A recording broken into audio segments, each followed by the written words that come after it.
Well guys, thanks for being here for another episode of Coffee Talk. In today's episode I wanted to talk about something pretty simple here. Explaining a little bit of the why behind my wife and I deciding to purchase a 21 acre empty piece of land in the Florida wetlands countryside. Why would we want to do that? Why did we do it? And what do we plan to do with it? Besides the obvious so far that, I've put a campsite here in a cabin, this is just a temporary initial way to enjoy the property in a manner that I was able to move forward myself. Everything else here is hinging on all kinds of things that are out of our control completely.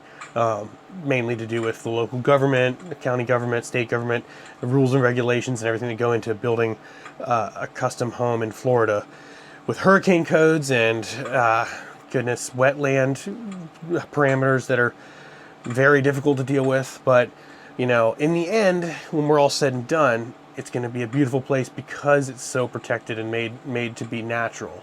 And so we're having to marry our vision with what we want here, with this place being kept as mostly like it can originally be as possible, which I do like that.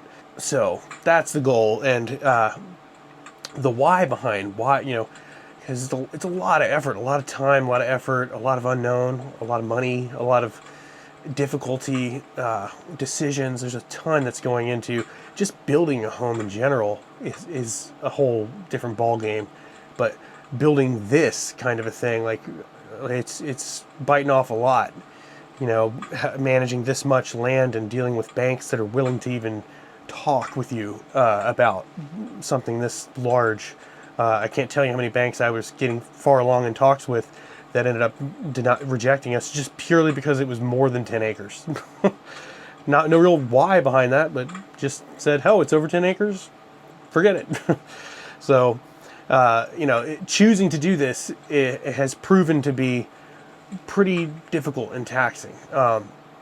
And we knew it would be, but of course the reality of it pretty much always turns out to be a little bit more difficult than you envision. And we're coming up this May, will be 2 years since we sold our other home that we loved, to buy this property.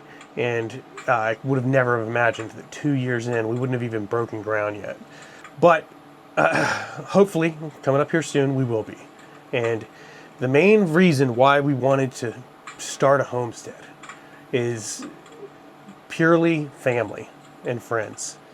We wanted to have our place be something for our own immediate family, me and my wife and our two girls, to have as a true oasis and escape from the craziness of the world. And we wanted to create something that is bigger than ourselves and demands a lot from us, having a farm and animals and everything and crops and stuff that we have planned to do.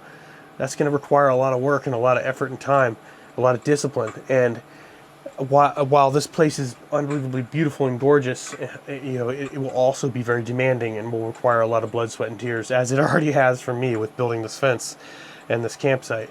But my wife and I thought, instead of just, buying the pony for your daughter, like the cliche, we're going to maybe entertain getting her a pony, but she's going to be required to feed that pony and walk it around, ride it and walk it around and, take care of it and brush its hair out and, give it baths, clean it, the whole thing, clean up after it, and many other animals, many other projects and stuff around the property here.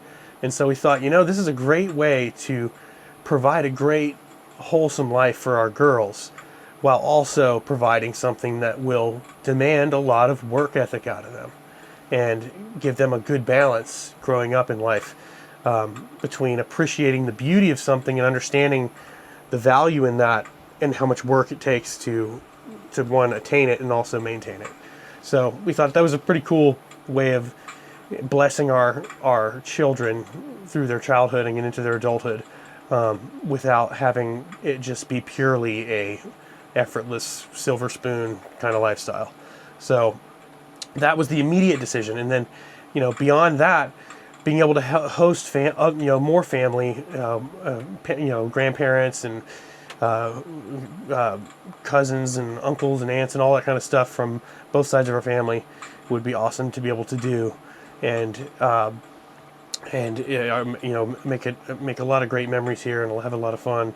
And then through our restaurant, we have a lot of people who are employees there, who are in the leadership team there, who are just incredible people, and Brittany and I appreciate them so much. And having a place like this has already proven to be beneficial even in that, because we've come out here a couple times now for New Year's Eve fireworks, and being that it's South Florida, on New Year's Eve it's only like 55 degrees and it's pleasant, so we set off fireworks out here, and we did it for 4th of July last year too. Not as pleasant, very hot, but still pretty cool. And this past New Year's Eve was the first time we had this cabin and this campsite here for it, and we all sat out there by the fire with the fire raging, and the lanterns going and stuff, and we set off fireworks and drank coffee and had soup and hot food and stuff, and it was such a good, wholesome time. That's just pure and genuine, and good conversation, and it's just Brittany and I, that kind of interaction with the people who matter the most to us in our community and lives, that's everything.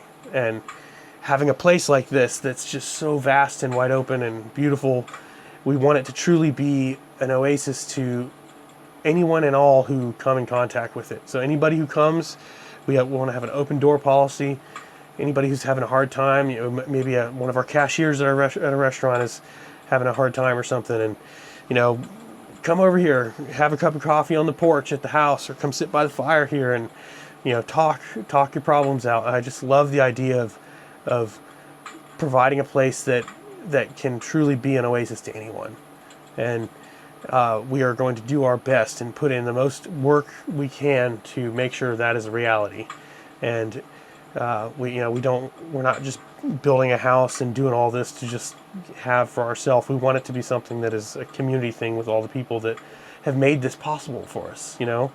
Anybody who's ever worked in our restaurant, this is all possible because they worked so hard in that restaurant and helped generate good business and made customers keep coming back and all that. So it's truly a blessing that we can turn that success into something that will give blessings back to the people who've helped us get here in the first place. And so that's our main thought. We want to have a great life for our girls growing up, a great life for Brittany and I, as we raise our girls, and then beyond when we're empty nesters. Talk about an awesome place to be empty nesters, and what a fulfilling life to have such a vast way to have connection with so many different animals, so many different of God's creatures, and just the nature that's out here, the wildlife that's out here.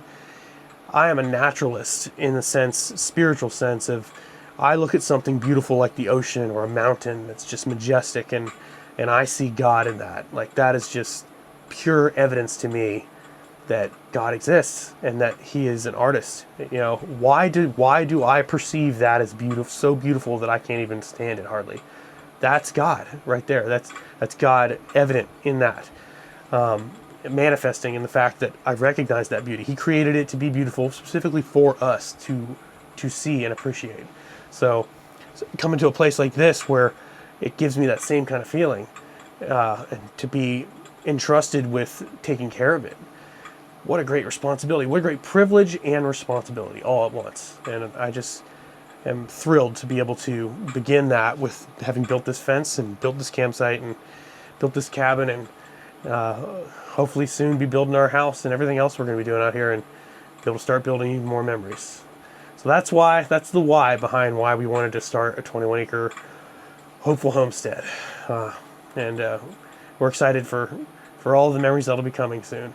And I'm going to be documenting, like I said, all along, documenting the whole process along the way. So if you're still here watching at the end of this video and haven't subscribed yet, please think about it, because I'm going to be showing you exactly everything as we build this awesome property and get to live here eventually. And I'll keep filming that then too once we live here, because I'm sure there'll be plenty of interesting stuff happening around here on the farm, on the ranch, with crazy animals and stuff as we're learning how to do all that. Coming into a totally different life than my wife and I grew up. We didn't grow up on farms, so this is something that's new to us that just excites us, and I love bringing you guys with us. So thanks for being here. Thanks for watching. I'll see you in the next one. Here's to another episode of Coffee Talk.